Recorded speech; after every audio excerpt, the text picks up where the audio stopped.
예배 하나님께 올려드리도록 하겠습니다.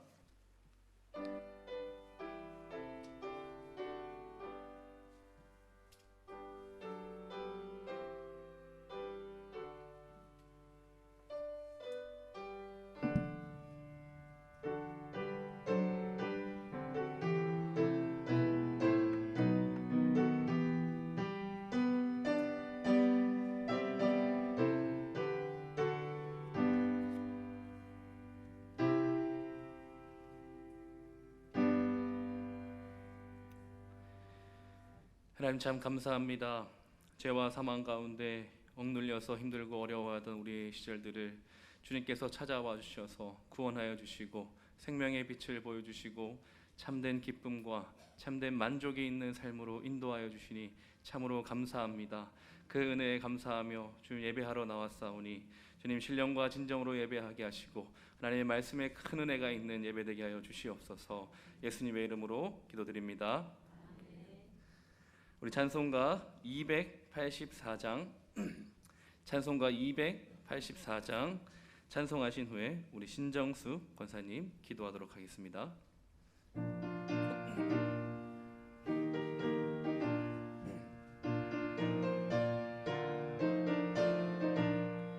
오랫동안 모든 죄 가운데 빠져 더럽기가 한량 없던 우리들 아무 공로 없이 구원함을 얻어 하나님의 자녀 지금 되었네.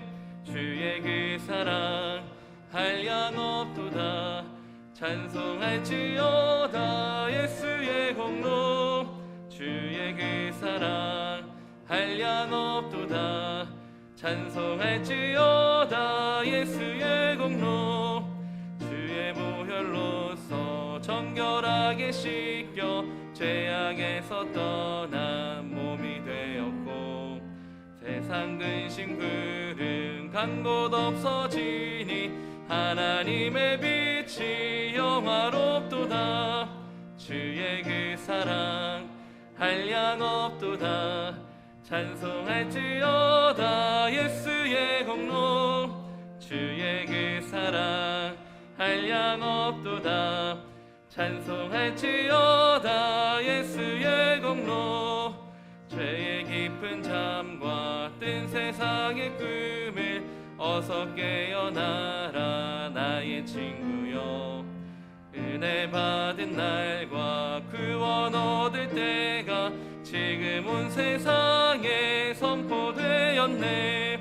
주의 그 사랑 한량 없도다. 찬송할지어다 예수의 공로. 주의 그 사랑 한량 없도다. 찬송할지어다 예수의 공로.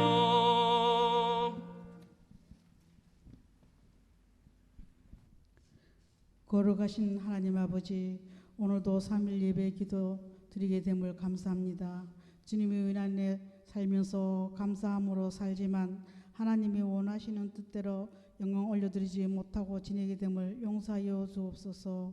목사님의 온성이 평안하더라 라는 말씀으로 전하실 때에 성령 충만함으로 강건케 하시고 듣는 저에게는 은혜의 시간이 되게 하옵소서. 코로나로 인하여 어려운 형편에 있는 분들에게 힘들지 않게 하여 주시고 병력한 분들에게는 건강을 주시고 마음이 아플 때는 말씀으로 채워 위로받게 하여 주소서. 이 미련한 저에게도 길을 열어주시어 약한 자들의 신음소리도 들려줘서 주님의 마음을 본받게 하여 주소서. 교회에 건축하는 모든 큰 일들이 은혜로 잘 진행되게 하사 수고하시는 분들에게도 어렵지만 힘들지 않게 감사함으로 수고하게 하여 주옵소서. 부족한 죄인 예수님의 이름으로 기도드리옵나이다.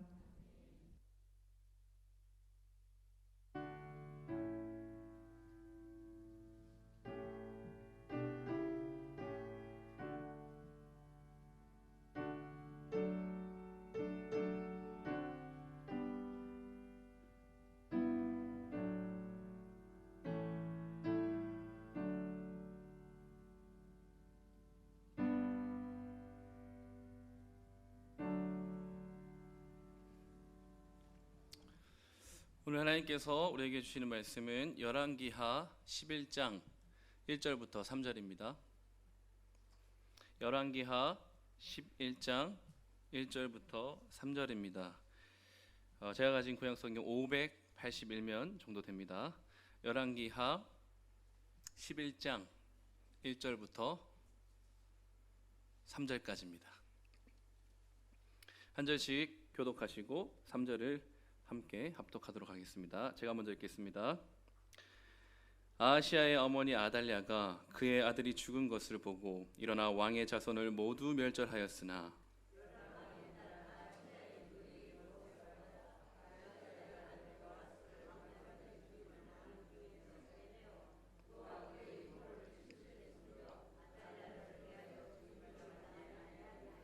함께 봅니다. 요아스가 그와 함께 여호와의 성전에 6년을 숨어 있는 동안에 아달랴가 나라를 다스렸더라. 아멘. 열왕기하 11장 1절부터 3절 온 성이 평안하였더라라는 말씀으로 시간 큰 말씀의 은혜가 있기를 원합니다. 먼저 11장의 상황을 좀 살펴보면은 우리 9장과 10장에서 예후의 그 많은 하나님의 대적들이죠. 하나님의 어떤 뜻을 따라 살지 않았던 왕들과 또 아합의 집의 사람들 관련된 사람들을 다 척결하는 9장과 10장의 예후의 숙청 사건을 우리가 좀 보았습니다. 그리고 나서 이제 11장으로 넘어왔는데 예후는 북이스라엘 사람이죠. 예후는 북이스라엘 사람이기 때문에 북이스라엘 모든 것들을 척결하고 그 자신이 왕이 되었어요. 그러나 이제 남유다는 상황이 좀 달라진 것 같아요. 남유다는 물론 예후를 통해서 심판을 받았죠. 아하시아도 죽고 또 아하시아 형제들 42명이 또 죽는 사건을 우리가 또 보았지 않습니까? 그러면서 왕의 자리에 공백이 생기게 되었고 오늘 우리가 읽었던 11장 1절부터 3절 거기에 이제 아하시아의 어머니인 아달랴가 그 왕의 공백이 생긴 그 남유다의 왕위를 찬탈하는 사건입니다. 그래서 오늘 11장이 21절까지 되어 있는데 1절부터 3절까지는 아달랴가 유다의 여왕이 되어서 다스린다라는 내용의 이야기고 그 다음에 나머지 4절부터 끝까지 21절까지는 여호야다의 개혁으로 말미암아 요아스가 유다의 왕이 되는 이야기입니다. 그래서 오늘 본문 안에는 아달랴와 요아스 이 두 왕이 여왕과 왕이 등장하는데 어떻게 이렇게 정권이 교체되는지 좀 살펴보면 좋겠습니다. 먼저 1절부터 이제 3절 좀 보려고 하는데요. 1절에 보시면은 아하시아의 어머니 아달랴가 그의 아들이 죽은 것을 보고 일어나 왕의 자손을 모두 멸절했어요. 예후의 숙청 때에 이 아하시아도 함께 죽었죠. 우리 9장 27절에 살펴보진 않겠지만 9장에 아하시아도 같이 죽었습니다. 북이스라엘이 이제 심판당할 때. 이 아하시아는 어떤 사람인가 하니까 8장 26절과 27절 그가 등극할 때 내용을 좀 살펴보려고 하는데요. 우리 열왕기상 8장 26절과 27절을 한번 띄워주시겠습니까? 같이 한번 8장 26절과 27절 우리 한번 찾아서 읽어볼까요? 그러면은 8장 26절과 27절입니다. 시작.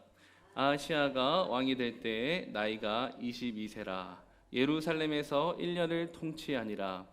그의 어머니의 이름은 아달랴라. 이스라엘 왕 오므리의 손녀이더라.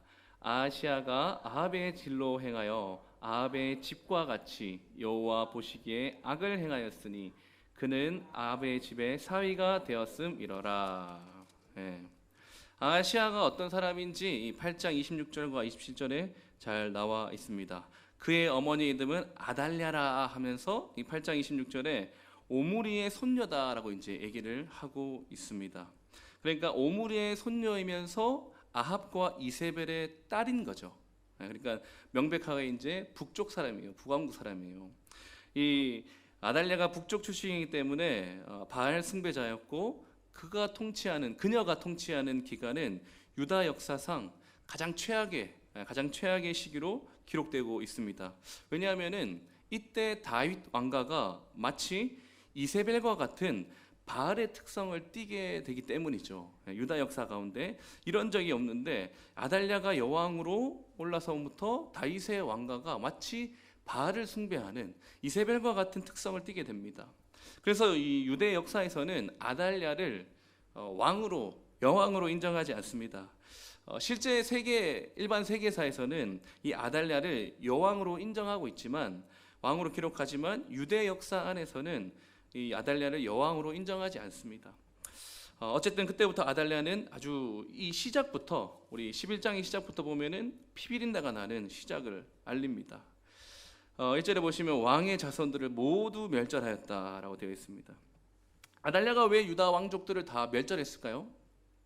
이유는 간단합니다. 이어지는 3절에 보면은 그녀는 자신이 왕이 되기 위해서 왕위를 넘볼 수 있는 손자들이죠. 어떻게 보면은 손자들을 아주 무참하게 살해한 것이죠. 과연 이런 것들을 보면은 과연 그녀가 이세벨의 딸 맞구나, 이세벨의 딸이구나라는 싶은 생각이 많이 듭니다. 문제는 뭐냐면은 다윗 왕가 사람들이 죽어갔다라는 거죠. 다윗 왕가 사람들. 우리 지난주에 기억을 하실지 잘 모르겠지만 예후가 척결을 하면서 아하시아의 형제들 42명을 다 죽였어요. 아하시아의 형제들, 뭐 배다른 형제들이 되게 많았던 것 같아요. 아하시아 형제들 42명을 이미 죽였고요. 그리고 오늘 본문에서는 그 왕자들까지 아주 모두 멸절시키는 사건이 등장했습니다.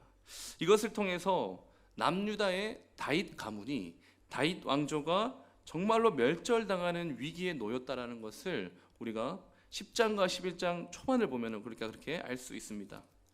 그러나 우리가 2절을 한번 봤으면 좋겠습니다. 2절을 보시면은 요람 왕의 딸 아하시아의 누이 여호세바가 아하시아의 아들 중에 요아스를 살리는 사건입니다. 한 사람이 딱 살아남았어요. 아하시아의 누인 여호세바가 요아스를 살리는 거죠. 살아남은 요아스의 입장에서는 고모입니다. 고모. 여호세바는 고모예요. 요아스의 고모인 여호세바가 요아스와 함께 그의 유모를 몰래 빼내어서 3절까지 보면은 성전에 숨겼고 6년 동안 길렀다라고 되어 있습니다. 그 사이에 아달랴는 어떻게 합니까? 모든 유다의 왕족들을 다 차단했다, 진멸했다 생각하고 여왕이 되어서 다스렸다라고 되어 있습니다. 그런데 아달랴가 나라를 다스렸다라고 하면서 사실 열왕기서에 아주 공식적으로 등장하는 이 왕이 다스렸다라고 하면은 이 왕의 등극 공식처럼 따라붙는 멘트들이 다 있어요. 뭐 어머니는 부모님은 누구였고 어디 출신이고 어디서 몇 년 동안 다스렸더라라는 이런 공식처럼 등장하는 문구가 있는데 이 11장 3절에 보면은 아달랴가 나라를 다스렸다라고 얘기하면서도 왕의 등극 공식에 대한 멘트가 전혀 없습니다. 그래서 아달랴가 유다 왕의 이 남유다 왕의 계열에 적합하지 않으며 그녀의 어떤 정통성을 인정하지 않으려는 저자의 의도가 있는 것이죠. 자, 어쨌든 이렇게 이제 6년 동안 그녀의 통치에 대해서 막 구체적으로 얘기하지는 않습니다. 관심이 없어요. 왜냐하면은 이야기는 단숨에 6년 후로 흘러갑니다. 요아스가 숨어 지낸 지 7년째가 되는 해죠. 7년째에 이제 여호야다, 아까 숨긴 고모는 여호세바, 이제 4절부터는 여호야다라는 사람이 거사를 준비하는 과정이 이제 4절부터 16절까지가 나옵니다. 먼저 4절을 한번 같이 읽어봤으면 좋겠습니다. 4절입니다. 시작.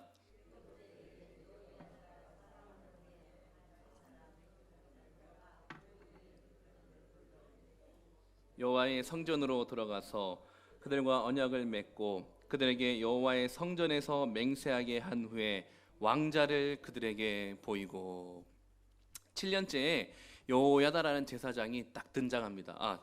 제사장이란 말은 사실 4절에는 없는데 오늘 9절과 15절을 살펴보면은 그가 제사장이었다라는 것을 알 수가 있습니다. 어쨌든 이 여호야다 제사장이 이 요아스를 숨겨서 6년 동안 이제 키워왔던 거죠. 그리고 이 여호야다의 신분을 오늘 열왕기상에서는 분명히 밝히지 않지만 동일한 본문을 표현하고 있는 역대하 22장에 보면은 이 여호야다는 누구냐면 우리 앞서서 요아스를 숨겨주었던 여호세바 있죠. 요아스의 고모. 그 여호세바의 남편이 바로 이 여호야다입니다. 그러니까 고모부죠. 요아스의 입장에서는 고모부죠.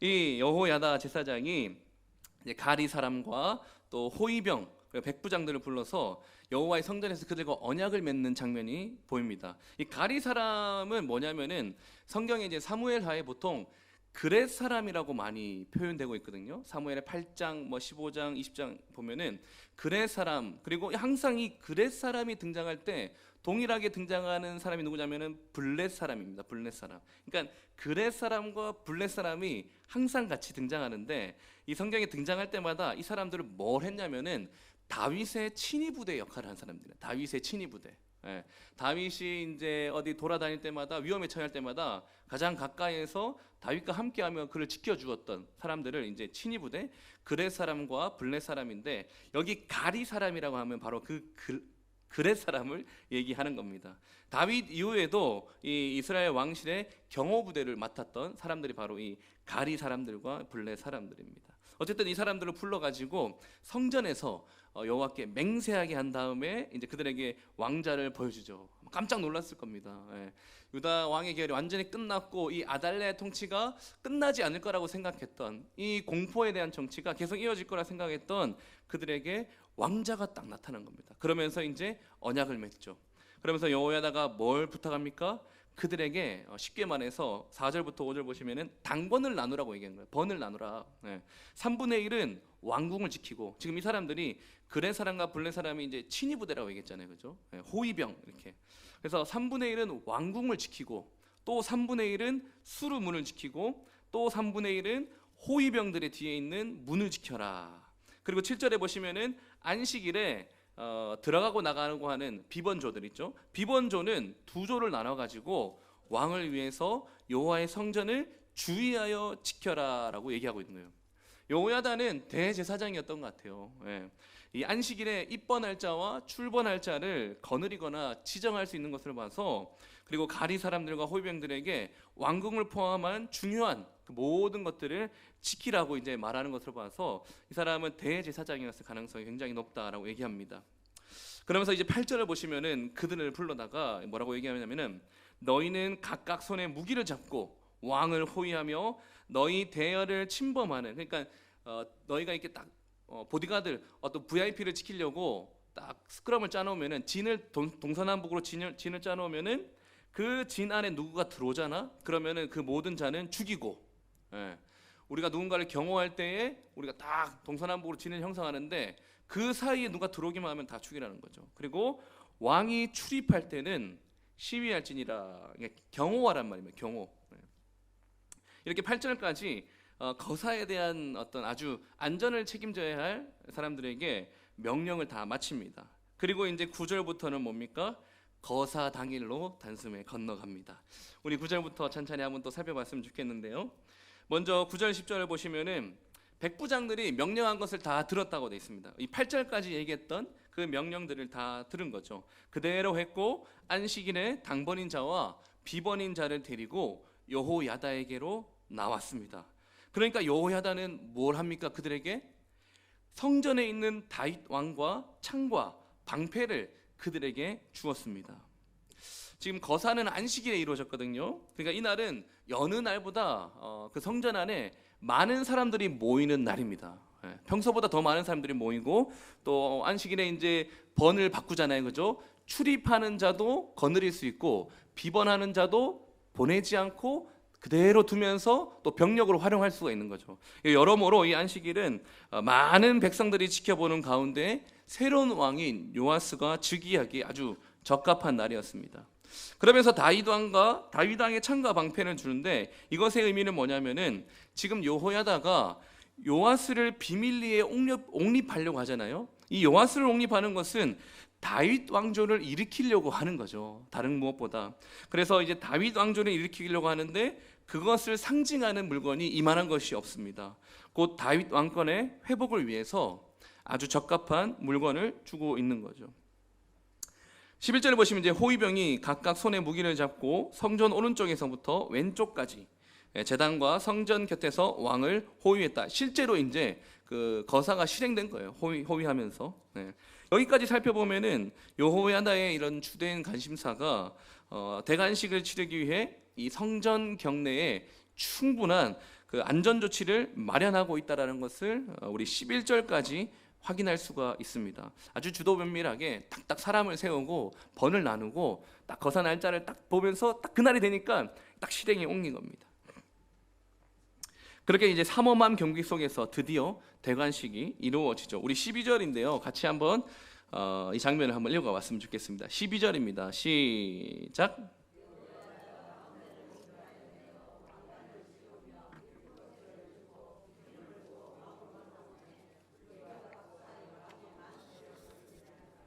네, 여호와다가 이제 인도하여서 왕관을 씌우고 율법책을 주고 기름을 부어 왕으로 삼으니까 사람들이 만세 만세 이제 부르는 거죠. 아달랴의 통치가 그렇게 달갑진 않았던 거예요. 그 통치 자체도 그렇고 이렇게 여호와스가 세워지니까 사람들이 아주 환호가하죠. 그리고 율법책을 이제 여호야다가 주었다라고 되어 있는데 이 율법책은 뭐냐면은 이스라엘 왕들이 여호와의 율법에 따라서 여호와의 법에 따라서 나라를 다스려야 한다라는 것을 가르쳐 주는 겁니다. 요즘에도 하는지 잘 모르겠는데 미국의 대통령들이 이제 취임식 할 때 그 성경책에 딱 손을 얹고 하잖아요. 율법책을 딱 주면서 왕은 왕의 뜻대로 할 수 있는 사람이 아니고 여전히 여호와의 율법을 따라서 하나님의 통치와 다스림을 받는 그런 왕이어야 합니다라는 것을 이 율법책을 주면서 가르쳐 주는 거죠. 백성들이 만세 만세 만세 만세 하니까 아달랴가 이제 드디어 그제서야 이제 아달랴가 나옵니다. 13절과 14절이 있는데 13절은 제가 읽고 14절은 우리 한번 여러분들이 한번 읽어보십시오. 제가 13절 읽겠습니다. 아달랴가 호위병과 백성의 소리를 듣고 여호와의 성전에 들어가 백성에게 이르러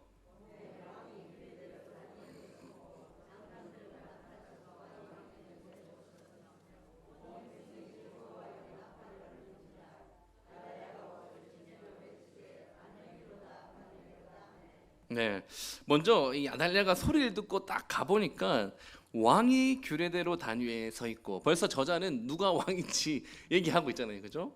왕이 규례대로 단 위에 섰고 이 위에란 말은 곁이란 말입니다. 다른 타번역들과 원어를 보면은 그리고 역대하 보면은 단 위가 아니고 단 곁에 섰습니다. 이 단은 원어로 기둥이에요. 기둥. 어떤 단이 아니고 기둥인데 이 단이 기둥이라는 단어가 열왕기 상하에서 오직 열왕기상 7장에서만 똑같은 단어가 이 기둥으로 쓰입니다. 이 7장은 열왕기상 7장이 뭡니까? 바로 노스의 대장장이 히람이 솔로몬의 성전을 건축하는데 그 두 기둥, 성전의 두 기둥인 야긴과 보아스를 만드는 장이 바로 열왕기상 7장입니다. 거기에서 나왔던 기둥, 그게 바로 이제 왕이 규례대로 기둥 곁에 섰고라고 하는 이 기둥입니다.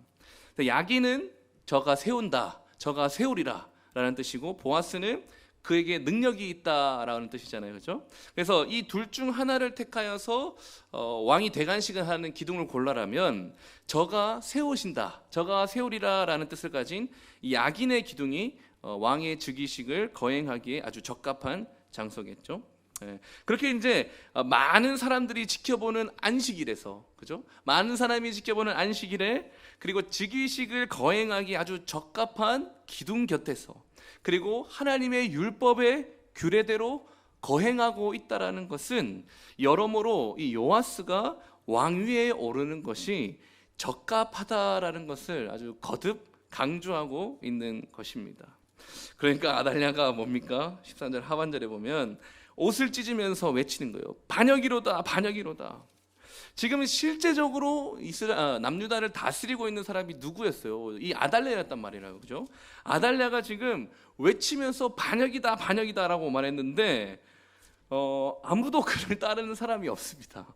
반역이다라고 얘기했는데 아무도 그를 따르지 않는 거죠. 오히려 15절과 16절을 보시면은 여호야다가 명하여 그녀를 성전 밖으로 몰아내어 죽이라고 얘기합니다. 성전 밖으로. 왜냐하면 성전은 거룩한 곳이니까 아달랴가 죽임을 당하기에는 너무 거룩한 것이에요. 과분하고 거룩한 것이죠. 그래서 결국 그녀는 어디서 죽어요?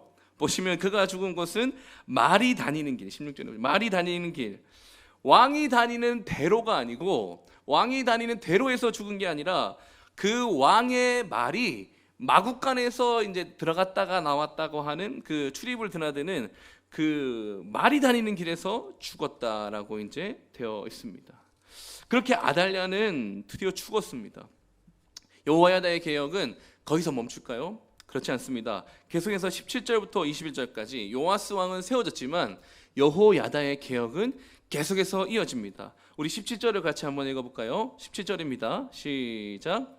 여호야다가 왕과 백성에게 여호와와 언약을 맺어 여호와의 백성이 되게 하고 왕과 백성 사이에도 언약을 세우게 하매. 여호야다가 언약을 맺죠. 두 가지 언약을 맺습니다. 먼저는 왕과 백성들이 여호와와 언약을 맺습니다. 여호와와. 그러니까 이스라엘 백성 전체와 여호와와 언약을 맺고, 그리고 왕과 백성 사이에도 언약을 맺게 하였습니다. 이것이 뜻하는 말은 뭡니까? 이스라엘 백성들이 다시금 하나님과 언약을 갱신하고 있습니다. 이스라엘 백성들은 이 언약 갱신을 통해서 다시 한번 자신들의 정체성이 바로 하나님의 통치를 받는, 하나님의 다스림을 받는 하나님의 백성임을 이 언약의 갱신을 통해서 다시 한번 확인하는 것이죠. 저는 이 시점에서 아주 적절한 처사라고 생각됩니다. 왜냐하면은 지금 6년 동안 바알을 섬기는 아달랴의 통치를 아주 6년 동안 받으면서 이 백성들이 하나님을 버리고 바알을 섬겼을 것은 아주 자명한 사실이기 때문입니다. 그래서 모든 아달랴를 죽이고 나서 이런 언약 갱신까지 밀어붙이는 거죠. 그런 다음 언약을 맺은 백성들이 바알 신앙을 완전히 뿌리 뽑습니다. 18절도 같이 한번 읽어보겠습니다. 시작.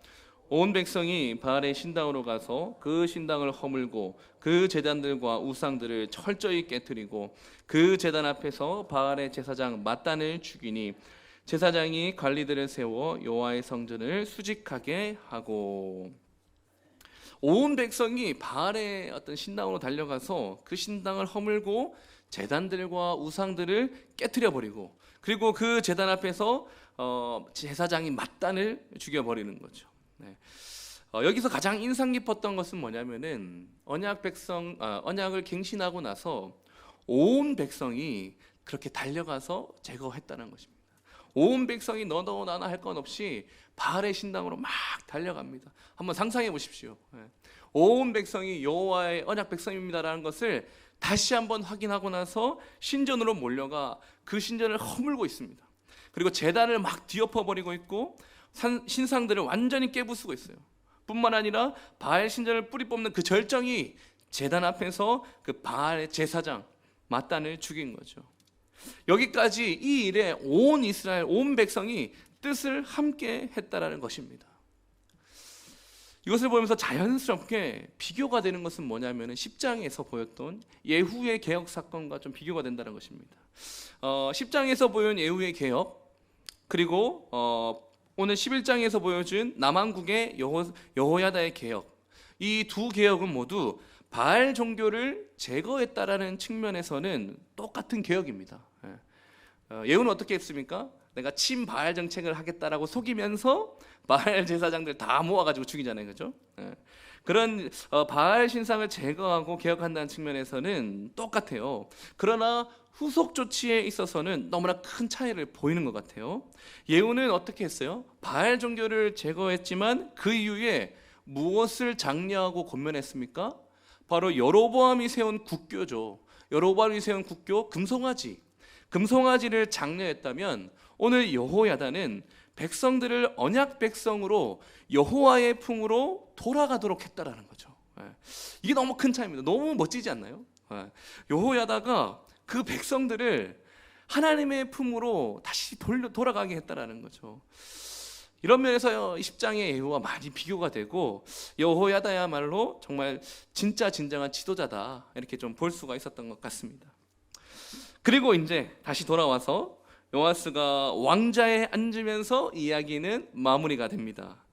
한 가지 여기서 좀 살펴볼 것은 그가 왕에 앉을 때에 어떤 상황이 벌어지고 있는지, 상황이 어떻게 되고 있는지를 우리가 주목하면서 20절과 21절을 같이 한번 읽어보도록 하겠습니다. 시작.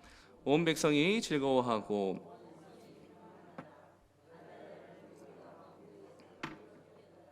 요아스가 왕이 될 때 나이가 7세였더라.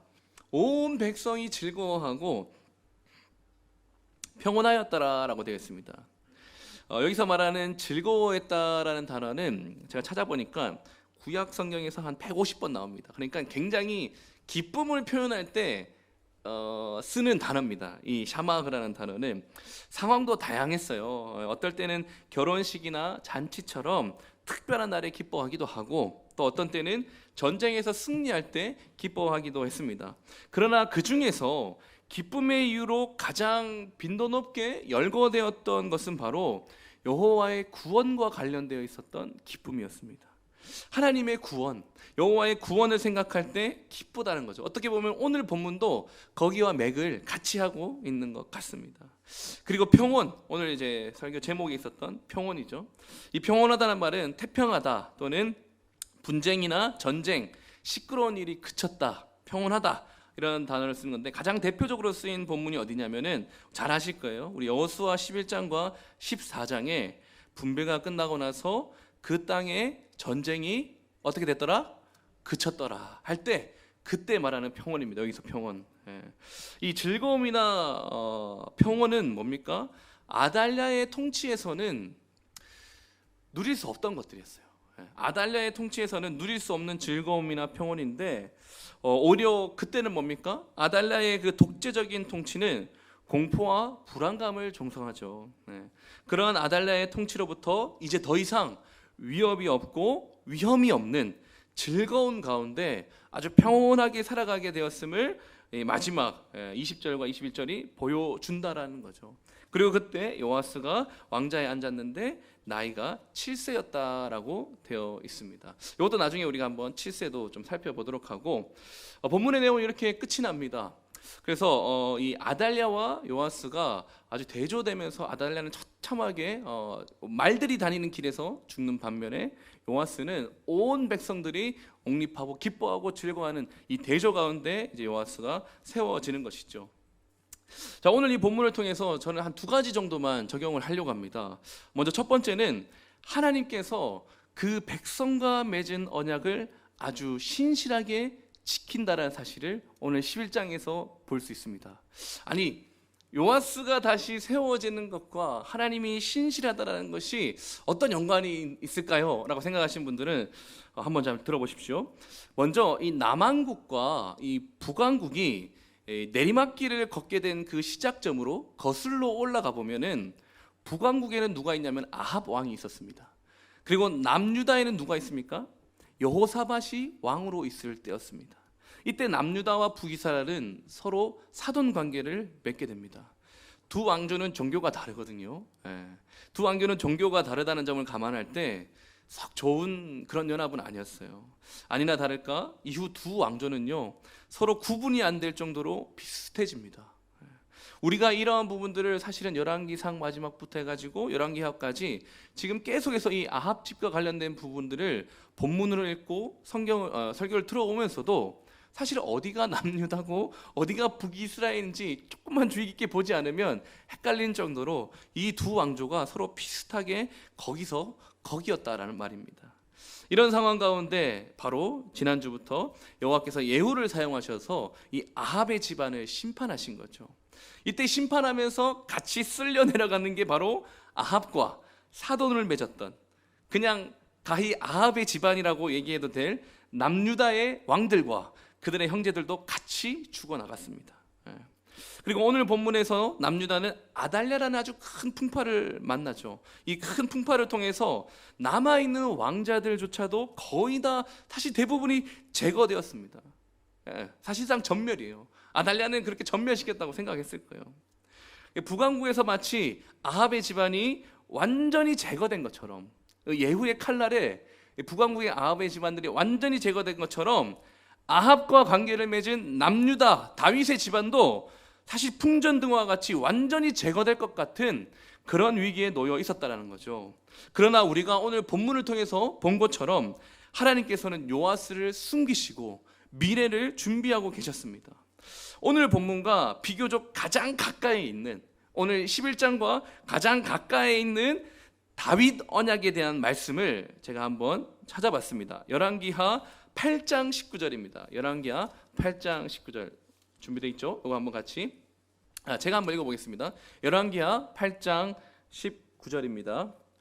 여호와께서 그의 종 다윗을 위하여 유다 멸하기를 즐겨하지 아니하셨으니 이는 그와 그의 자손들에게 항상 등불을 주시겠다고 말씀하셨음이더라. 네. 이게 이제 오늘 본문과 가장 가까이 있는 다윗 언약에 관한 말입니다. 그때도 하나님 얘기했지만 내 그 등불을 끄지 않겠다, 내가 그 언약을 지키겠다라는 약속이 이때도 나와 있었습니다.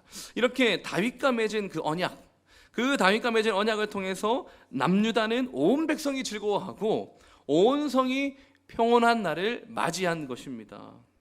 그런데 이 평안의 메시지, 이 평안했다라는 메시지 바로 앞과 뒤에 요아스가 관련되어 설명이 되는데, 이 즐거움과 평안은 뭐냐면은 요아스가 왕자에 앉음으로 벌어진 일이라고 설명하고 있어요. 요아스가 왕자에 앉으니 온 백성이 즐거워하고 평온하였다라고 되어 있죠.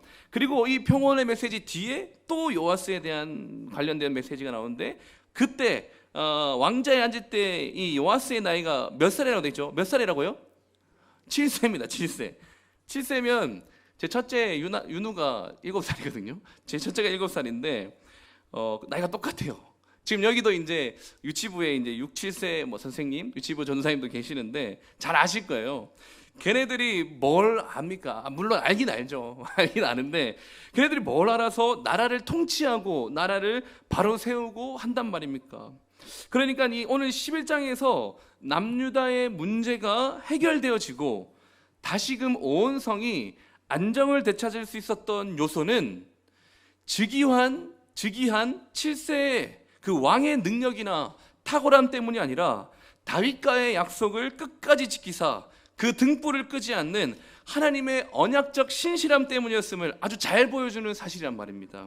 그래서 남유다가 잘났기 때문에 북이스라엘은 완전히 예후의 칼날에 다 쓰러졌는데, 남유다는 뭐가 잘났기 때문에 또는 사랑받을 만한 짓을 했기 때문에 그렇기 때문이 아닙니다. 우리가 그동안 같이 살펴왔지 않습니까? 거기서 거기였어요. 형편없고 자격 없는 모습에도 하나님이 다윗의 집에 대해서는 후회하셨다는 말이 없습니다. 아주 형편없고 거기서 거긴데도 불구하고 다윗의 집에 대해서는 후회하셨다는 말이 없어요. 대신에 뭐가 있습니까? 약속을 지키시되 반드시 지키시라는 분이 끊임없이 나오는데, 오늘 11장에서도 다시 한번 하나님은 그 언약에서 신실한 분이라는 것이 드러났습니다. 사랑하는 여러분, 우리가 하나님을 진심으로 믿을 수 있는, 진정으로 믿을 수 있는 이유는 그분이 우리의 소원을 들어주시거나 우리에게 아주 잘 대해 주시기 때문이 아니라 1차적으로는 그분이 언제나 변함이 없는 신실한 분이기 때문에 우리가 그분을 믿을 수 있는 것입니다. 나는 신실하지 못한데 하나님이 신실하대요. 나는 분명히 길을 잘못 들어섰는데 하나님께서 그곳에서 길을 내시든지 아니면 거기서 돌이키게 하시든지 신실하신 하나님께서 그 역사를 주관하시고 우리를 인도하신다는 말입니다. 오늘 본문을 제가 조금 다른 관점으로 한번 설명해 볼까요? 사탄은요, 악한 마귀 사탄은 아합과 이세벨을 통해서 북이스라엘과 남유다를 완전히 죄악의 구렁텅이로 빠뜨렸습니다. 근데 그것도 모자라서 사탄은 아합과 이세벨의 딸이었던 이 아달랴를 충동질해서 다윗의 씨를 멸하게 하려고 합니다. 하나님의 구속 계획을 완전히 깨트리려고 한 거죠. 하지만 이런 사탄의 관계는 뭡니까? 오늘 본문에 본 것처럼 아주 간단하게 무위로 돌아가고 말았습니다. 반역이로다, 반역이로다. 그렇게 외치고 소리쳤음에도 불구하고 아무도 그를 따라다니지 않고 그를 위해서 싸우는 사람이 없었어요. 오히려 그녀가 말들이 지나가는 길에서 아주 비참하게 죽게 되었다는 거죠. 사탄의 어떤 관계나 계율이 아주 간단하게 하나님 앞에서 무위로 돌아가는 사건입니다. 이것이 시사하는 바가 무엇이겠습니까? 오늘 본문은 이렇게 제가 조금 다른 관점으로 영적으로 본 이것이 시사하는 바가 무엇이겠습니까? 이 사탄이 끈질길 회방에도 불구하고 하나님의 언약과 구속 계획은, 하나님께서 처음 시작하신 그 언약과 구속 계획은 단 한순간도 단절됨 없이 마지막 재림 때까지 진행되어 마침내는 완성할 것이란 말입니다. 그때까지 하나님의 이 신실함이 작용할 거란 말입니다. 그렇습니다, 여러분. 하나님의 구속 계획은 구속의 대상인 우리들의 어떤 범죄와 연약함, 그리고 사단의 어떤 집요한 회방에도 불구하고 언제나 그 모든 것을 자신의 뜻대로 이루어 가시는 그 하나님의 신실하심으로 말미암아 반드시 완성되고, 그로 말미암아 우리의 구원도 완성될 것입니다. 사랑하는 성도 여러분, 이렇게 자기 백성을 향해서 실수하지 않으시는 하나님의 신실함과 그 신실함으로 펼쳐져 있는 너무나 확실한 이 구원의 역사가 오늘 우리의 눈앞에, 여러분들의 개인적인 상황과 우리의 교회의 현실 앞에 흘러가고 있는 줄 믿습니다. 그러니 여러분, 세상을 너무 두려워하지 말고, 아달랴의 통치와 이 세상을 너무 두려워하지 말고, 또 세상을 너무 부러워하지도 않는 여러분 되시기를 간절히 바랍니다. 그리고 두 번째입니다. 두 번째이자 마지막 교훈인데요, 이 다윗과의 약속으로 인해서 이 하나님의 언약적인 신실함이 아주 잘 드러난 이 본문에서 또 한 가지 아주 반짝반짝거리고 있는 인물이 있으니, 그 인물이 바로 누구겠습니까? 여호야다. 예. 이 여호야다의 리더십을 우리가 짚고 넘어가지 않을 수가 없습니다. 물론 더 주된 것은 하나님의 언약적 신실함이죠. 그러나 그럼에도 불구하고 아주 반짝거리는 인물이 바로 여호야다인데 아주 거침이 없어요. 예. 사실 아달랴가 통치하는 그 제위하는 그 시작부터 그렇고, 이 아달랴가 득세하는 그 모양을 자세히 보고 있으면 사실 이런 거사를 계획한다고 또 거사를 실행한다는 것은 웬만한 용기가 없으면은 할 수 없어요. 그래서 동일한 본문은 평행 본문이 역대하에는 이 내러티브의 시작을 뭐라고 얘기하냐면 여호야다가 용기를 내어로 이렇게 시작합니다. 역대하에서는. 그래서 웬만한 용기가 없으면 못 하는 거예요. 왜요? 잘못되면 어떻게 돼요? 잘못 아달랴에게 이 거사가 실패하거나 이 들통나면 어떻게 됩니까? 요아스가 죽는 것은 물론 자기 목숨을 내어놔야 하는 아주 위험한 거사죠. 아주 너무 자기 목숨과도 내놓을 수 있는 그런 계획이어야 합니다. 그런데 이 계획을 아주 담대하게 그리고 아주 계획적으로 일을 진행합니다. 사람들을 부릅니다. 사람들을 불러가지고 적재적소에 배치하고 흠잡을 것이 없이 아주 완벽하게 거사를 진행합니다. 그 여러 가지 증거들이 있지만 정말로 치밀하게 완벽하게 이 거사를 준비했구나라는 것을 알 수 있는 장면이 대관식에서, 그 대관식 그 자리에서 이 왕은 하나님의 법을 따라야 한다고 그 율법책을 준 것과, 또 왕은 하나님이 세우신다라는 그 기둥 곁에서 모든 것을 그 규례대로, 제가 성경 표현 그대로 하면 그 규례대로 진행을 하고 있는 것입니다. 이게 다가 아니죠. 이 거사가 성공하고 나서도 여호야다는 곧바로 이스라엘 백성들과 하나님 사이에 언약을 갱신합니다. 그러면서 정체성을 다시 한번 확립시켜 주죠. 우리가 누구인지 정체성을 확립시켜 줍니다. 결국에는 이스라엘의 대적인, 그 이스라엘의 원수인 또 대적이었던 그 바알 신전을 아주 쑥대밭으로 완전히 뿌리 뽑아 버립니다. 이 여호야다의 리더십입니다, 여러분. 이처럼 우리도 여호야다처럼 하나님을 인정하지 않는 세상에서 이렇게 멋있게, 이렇게 담대하게 살아가면 좋으련만, 한편으로는 너무 흠잡을 게 없어서 부담스러운 것도 사실입니다. 그래서 과연 나는 오늘 이 본문에 나타난 여호야다인가를 생각했습니다. 여러분, 다시 한번 오늘 본문을 찬찬히 한번 생각해 보십시오. 오늘 본문에서 여러분들, 그러니까 우리가 들어갈 수 있는 인물이나 자리가 있다면 우리는 어디에 들어가야 할까요? 아주 완벽하게 개혁을 이끈 여호야다로 들어가야 됩니까? 아니면 여호야다는 좀 부담스러우니까 살짝 초반에 나왔다가 이제 사라진 여호세바입니까? 그런 분은 없겠죠. 아달랴는 없겠죠. 아달랴로 들어가시는 분은 없을 겁니다. 사랑하는 성도 여러분, 저는 1차적으로 우리가 들어가야 할 자리는 아달랴의 통치 가운데 고통과 억압과 두려움을 느끼고 있는 이스라엘 백성의 자리에 들어가야 한다고 생각합니다.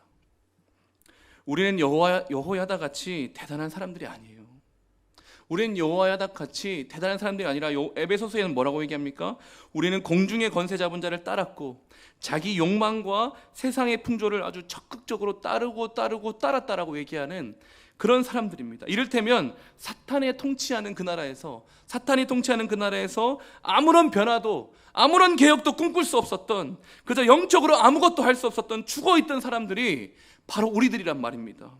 그런데 이 여호야다는 그 풍전등화와 같은 상황 속에서 자기 백성이었던 처참하고 암울한 현실 가운데 기꺼이 자기 목숨을 걸고 뛰어들어와 가지고 소망의 빛을, 왕자가 여기 있다, 소망의 빛을 보여주면서 결국에는 하나님과 그분의 백성들 사이에서 언약의 중재자 역할을 하시는, 우리가 알고 있는 어떤 분과 많이 닮아 있지 않습니까?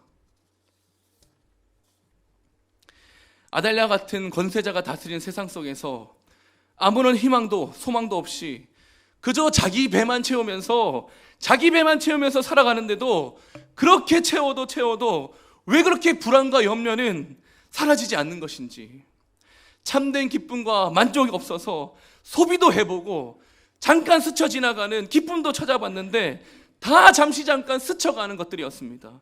마치 택배처럼 이 현대인들이 기쁨을 어디서 찾는지 아세요? 택배가 오기만을 기다리는 거기에서 기쁨을 찾는다고 합니다. 그러니까 계속 소비하는 거예요. 근데 택배 시켜봐서 알잖아요.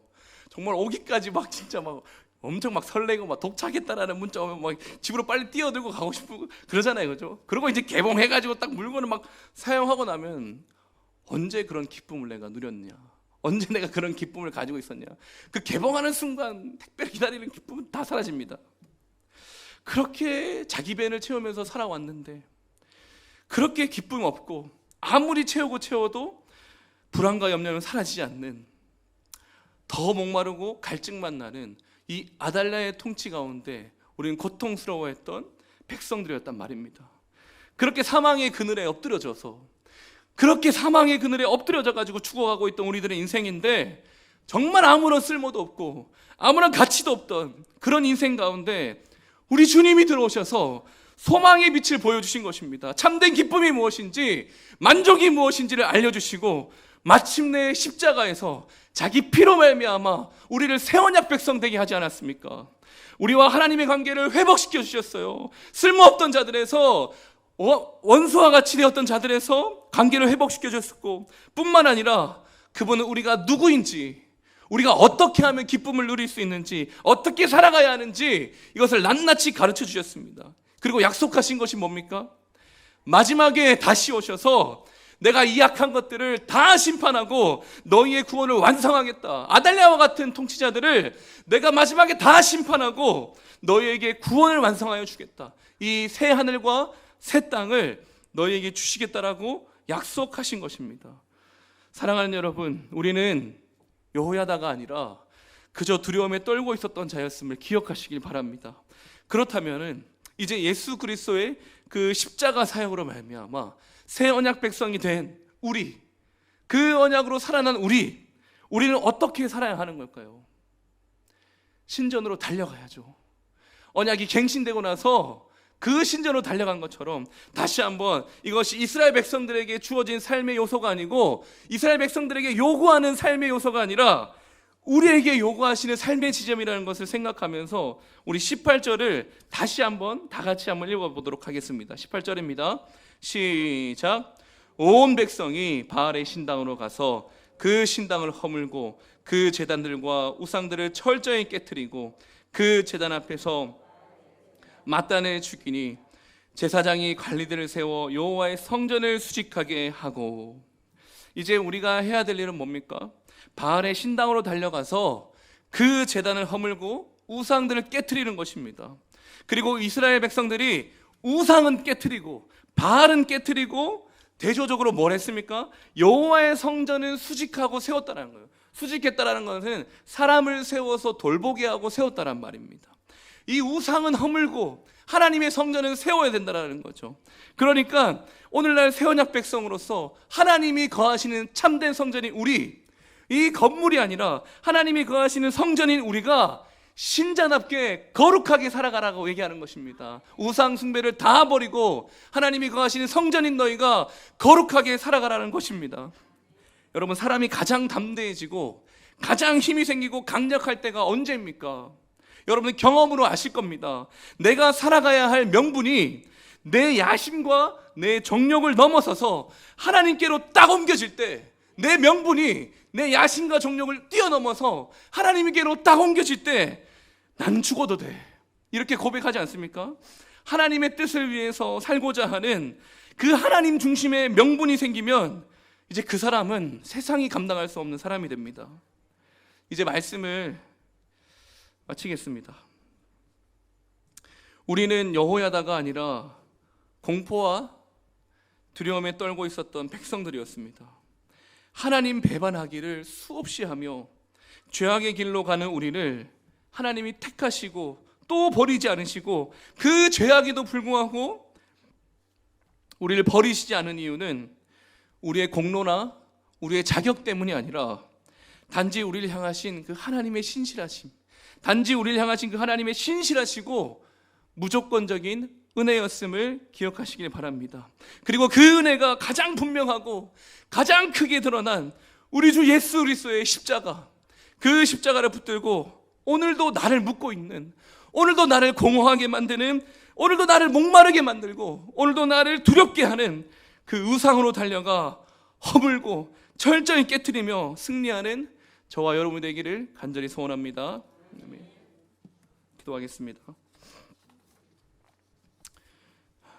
하나님 아버지, 오랫동안 죄 가운데 빠져서 가장 더러운 자였던 우리들에게 아무 공로 없이 구원함을 얻고 하나님의 자녀가 되게 하신 그 한량없는 은혜와 그 끝없는 사랑과 멈추지 않는 그 신실함, 그것을 오늘 말씀을 통해서 깨닫게 하시니 참으로 감사합니다. 이제 그 은혜를 깨달은 자로서 한량없는 주님의 은혜에 찬송하게 하시고, 또 무엇보다 우리의 삶의 자리에 스며들어 있는, 나도 모르게 스며들어 있는 그 우상들에게 달려가 깨부수고 이 십자가만을 자랑하며 주님 다시 오실 때까지 이 은혜를 전하는 그런 귀한 문화의 가족들 되게 하여 주시옵소서. 감사합니다. 예수님의 이름으로 간절히 기도드립니다.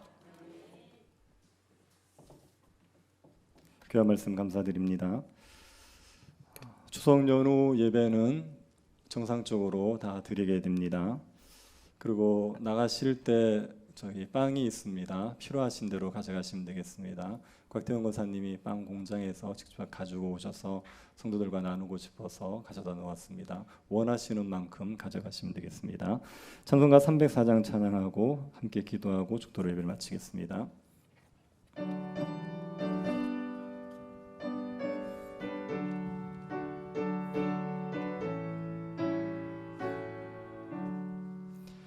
그 크신 하나님의 사랑 말로 다 영영 못하네.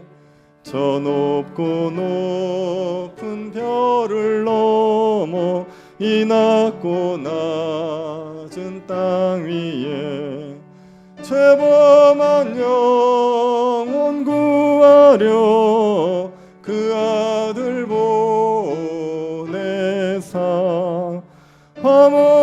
화목제물 삼으시고 죄 용서하셨네.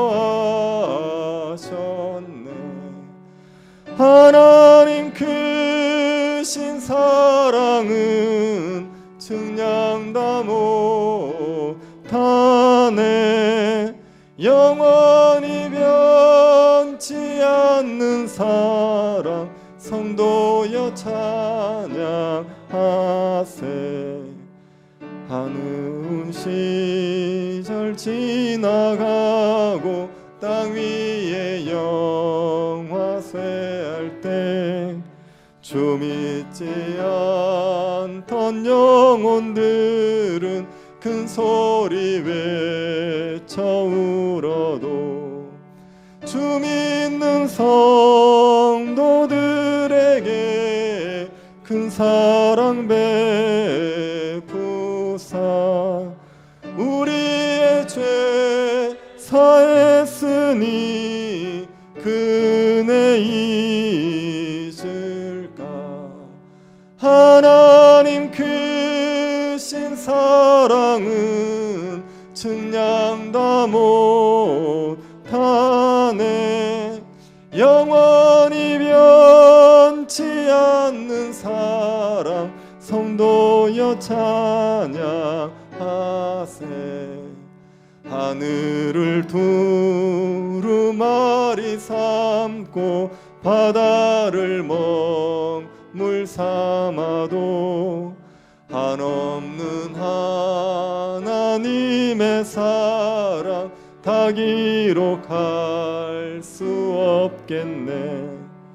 하나님의 크신 사랑 그 어찌 닿았을까. 저 하늘 높이 사도 채우지 못하리. 하나님 크신 사랑은 측량 다 못하네. 영원히 변치 않는 사랑 성도여 찬양하세. 말씀을 기억하면서 같이 한번 기도하겠습니다.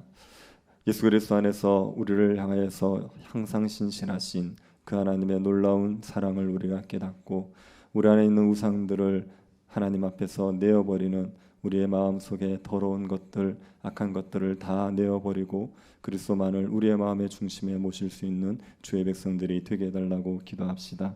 새 교회당 건축 가운데 주께서 은혜를 내리워 주셔서 주님께서 이 모든 과정을 이끌어 주시고 주님이 하셨다, 주님이 이루셨다 우리가 함께 고백할 수 있게 하여 주시기를 기도합시다.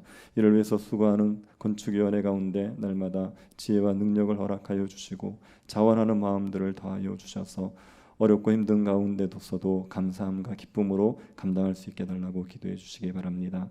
직분자 교육이 오는 주일 또 다음 주일까지 계속됩니다. 직분자 교육 가운데 은혜 주시고 임직식 가운데도 은혜를 베풀어 주셔서 우리 직분을 받는 모든 분들 가운데 하나님 앞에 자원하여 충성할 마음들 주님께서 허락하여 주시기를 기도해 주십시오. 우리 병중에 있는 성도들 위해서 기도해 주십시오. 송성령 집사님 아산병원에 가서 치료를 받으러 검사하고 치료받으러 가셨는데 주께서 모든 가정들을 선하게 이끌어 주시기를 기도해 주시고 김영수 성도님, 윤중동 성도님, 배말랑 권사님, 이종문 집사님 은혜 가운데 질병들이 치료되게 하시고 수술이 잘 될 수 있도록 하나님께서 선하게 이끌어 달라고 기도해 주시기 바랍니다. 코로나19가 잠잠해질 수 있게 하여 주시고 예배를 마음껏 드리지 못하는 지역들마다 주께서 은혜 베푸셔서 마음껏 예배 드릴 수 있는 때가 속히 올 수 있도록 하나님께서 긍휼을 베풀어 주시기를 같이 한번 기도하도록 하겠습니다. 하나님 아버지, 저희들에게 예수 그리스도 안에서 하나님의 신실하심을 날마다 누리게 하여 주시니 감사를 드립니다. 하나님 아버지, 바알의 우상들이 우리의 마음에 있고 하나님 땅의 것들에 대한 탐욕들이 우리의 마음에 있어 끊임없이 우리 자아가 우리의 마음의 중심에 자리 잡고 하나님을 거스려 행하려고 하는 저희들을 주님이 긍휼히 여겨 주옵소서. 예수 그리스도 안에 있는 그 하나님의 신실함 때문에 우리 안에 있는 모든 우상들을 내어버리게 하여 주시고 그리스도만을 우리의 마음의 중심에 모실 수 있도록 저희들에게 은혜를 내리워 주시옵소서. 하나님의 말씀이 우리의 심령에 새겨지게 하여 주시고 말씀이 중심이 되어질 수 있도록 주님께서 우리에게 은혜를 베풀어 주시옵소서. 하나님 아버지, 새 교회당 건축의 가정들 주님께서 선하게 이끌어 주시기를 원하옵나이다. 주의 은혜로 말미암아 주의 주시는 능력으로 말미암아 하나님께서 이 모든 가정들을 주관하여 주셔서 우리 가운데 다툼과 시기가 없게 하여 주시고 하나님의 은혜 가운데서 화평한 가운데 선한 일들이 이루어지고 하나님 우리 가운데 주님이 주시는 영적인 충만함과 새로워짐이 은혜 가운데서 회복되어질 수 있도록 허락하여 주시옵소서. 복음의 은혜들이 우리의 심령들을 새롭게 하셔서 하나님 우리의 외적인 교회의 건물이 새로워지는 것 못지않게 우리의 마음들이 새로워질 수 있도록 주께서 은혜를 내리워 주시옵소서. 하나님 아버지, 사탄은 우리를 넘어뜨리려 하고 분열케 하고 끊임없이 이간질하겠지만 하나님 그리스도께서 우리를 신실하게 지켜가실 줄을 믿고 주님만을 온전히 의지할 수 있도록 역사하여 주시옵소서. 하나님 아버지, 직분자 교회 가운데 은혜를 내리시고 하나님 우리 임직식 가운데도 주의 은혜를 허락하여 주시옵소서. 하나님 아버지께서 선한 마음들을 주셔서 주시는 은혜 가운데 가운데서 기쁨으로 이 모든 일들을 감당케 하여 주시기를 원합니다. 주의 교회를 사랑하는 마음들 주시고 충성된 마음들 주시고 하나님 아버지 성도들을 사랑하는 마음들 주시고 지혜를 더하여 주셔서 지혜로운 직분자들이 되게 도와 주시옵소서. 하나님 아버지 성집사님에게 은혜를 내리시고 모든 치료의 과정 가운데 함께 하시고 하나님 아버지 마음의 평안을 더하여 주시고 하나님 이 모든 일들 가운데 행하신 하나님의 선한 손을 보며 믿음으로 이 어려움들 잘 이겨낼 수 있도록 은혜 베풀어 주시옵소서. 하나님 우리 김영수 성도님 다시 예배의 자리에 참여하실 수 있도록 주께서 은혜를 내리워 주시고 하나님 우리 윤정 성도님 가운데도 주께서 은혜를 주셔서 하나님 그 마음에 믿음을 다하여 주시고 믿음으로 이 고난들을 이겨낼 수 있도록 역사하여 주시옵소서. 하나님 배말랑 권사님 다리 발목 수술이 발 수술이 잘 되어서 은혜 가운데서 회복되게 하여 주시고 이종훈 집사님의 건강도 회복시키셔서 다시 예배 자리에 오실 수 있도록 은혜를 내리워 주시기를 원합니다. 코로나로 고통받고 있는 이 땅에 주께서 긍휼을 베풀어 주셔서 하나님의 은혜 가운데서 다시 예배가 마음껏 드려질 수 있도록 주님께서 은혜를 내리워 주시옵소서. 우리 가운데 주님 이 어려움과 모든 사항들도 주의 통치 아래 이루어진 일들인 줄 우리가 믿게 하여 주시고 감사함으로 이때를 지날 수 있도록 주님 우리를 도와주시옵소서. 지금은 우리 주 예수 그리스도의 은혜와 하나님의 사랑과 성령의 교통 위로하심이 예수 그리스도 안에 있는 하나님의 신실하심을 날마다 의지하며 예수 그리스도만을 높이기를 소원하는 사랑하는 주의 백성들의 머리 위에 지금으로부터 영원토록 함께 있을지어다. 아멘.